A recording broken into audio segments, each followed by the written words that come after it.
Hi everyone, welcome back to this channel. In this tutorial, I will show you an upcoming event that will arrive in Heartopia on June 19th, Midsummer Rhyme.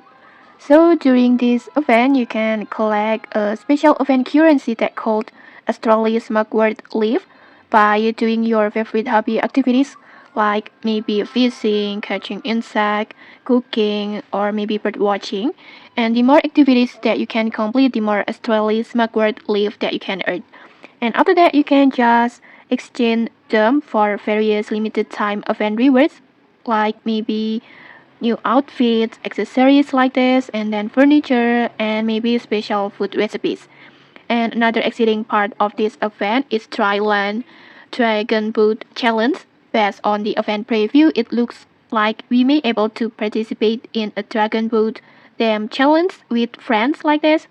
Or maybe it could be a special class activity that rewards even more Australia's Mugwort Leaf. So we will have to wait for the full event details when the update goes live on June 19th.